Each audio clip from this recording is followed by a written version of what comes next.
Have you ever sent an email that was just completely misunderstood? Or maybe you've walked out of a meeting feeling like you were talking to a brick wall. Yeah, you are definitely not alone. Today, we're going to break down a classic framework that's all about making sure your message doesn't just get heard, but that it actually lands. George Bernard Shaw really hit the nail on the head with this one, didn't he? We spend our entire day talking, emailing, texting, but how often does the message really get through the way we want it to? The biggest mistake we make is just assuming that because we said something, communication happened. That assumption, that's where things start to go wrong. So let's make this a little more real. Picture this. You've got Rajiv, he's the new guy, super eager to get going, and then there's Akash, who's supposed to be his guide, but his communication is, well, a total mess. The result? Rajiv is left feeling confused, frustrated, probably pretty ignored. I think we've all been Rajiv at some point, and hey, for being honest, we've probably all been Akash too. So what is really going on here? Well, what happened between Rajiv and Akash isn't some rare one-off event. Nope.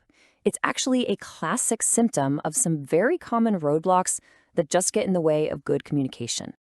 You know, when we think of communication barriers, we usually think of stuff on the outside, right? Like a bad phone connection or a noisy coffee shop. But take a look at this list. So many of these culprits are internal. We're fighting against our own mental noise, our own assumptions, our habit of maybe filtering what we say, or just being distracted by our own emotions. Any single one of these can stop a message dead in its tracks. So, how in the world do we fight back against all these barriers? Well, lucky for us, there's a blueprint, a system that's been helping people get their point across effectively for decades. It's called the 7 C's. And listen, this framework isn't some hot new business trend. It was introduced way back in 1952 by Scott Cutlip and Alan Center. The fact that we are still talking about it today, well, that tells you just how powerful and timeless these ideas really are. And here they are. Clear, concise, concrete, correct, coherent, complete, and courteous.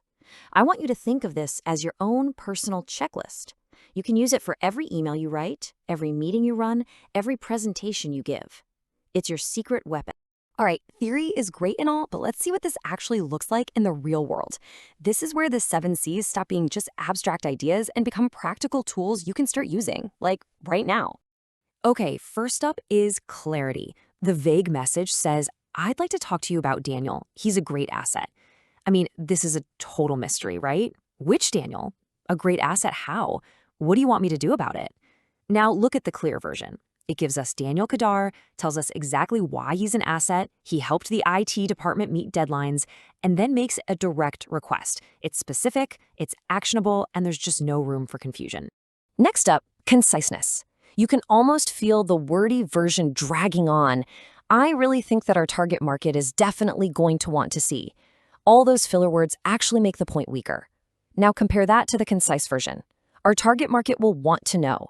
It's direct, it's confident, and it respects the other person's time. It's all about getting straight to the point. Now, this slide is all about correctness. It might seem like a small thing, but oh boy, is it important.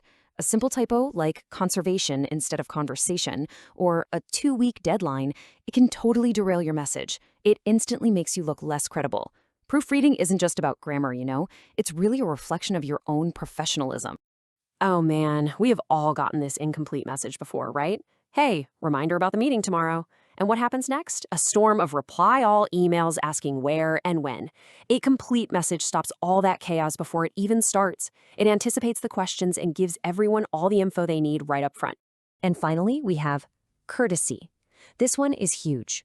A message like, I don't appreciate how your team always monopolizes the discussion, just immediately puts people on the defensive. It creates conflict.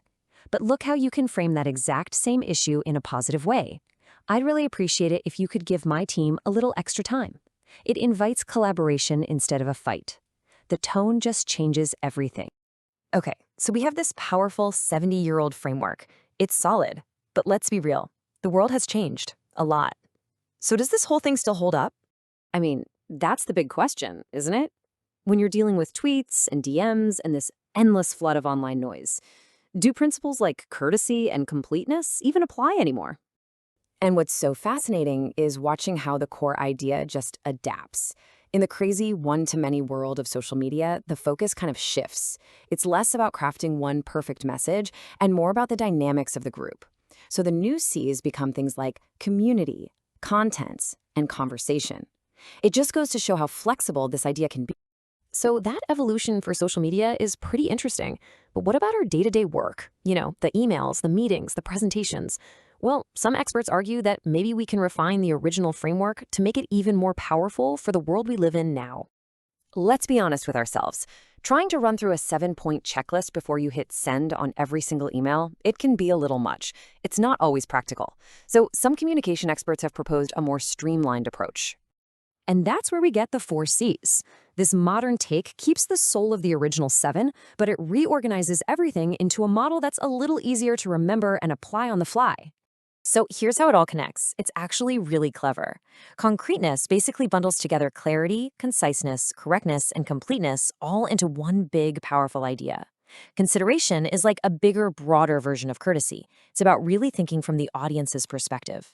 But the real game changers here are the 2 new ones. Context, which forces you to ask why you're communicating in the first place, and creativity, which is all about the how and the when you deliver your message for the biggest impact. Look, at the end of the day, it doesn't really matter if you use a checklist of 7 or 4. The number isn't the magic ingredient here. The real goal is the same: to make that shift from just talking to communicating with real purpose and intention. And this quote just brings us to the ultimate takeaway. All of these frameworks, the 7 C's, the 4 C's, they're really just tools to help us get to one profound, simple goal. Before you even start to worry about being clear or concise, first, try to understand your audience. What do they need? What's their perspective? Because when you start there, being understood becomes so much easier.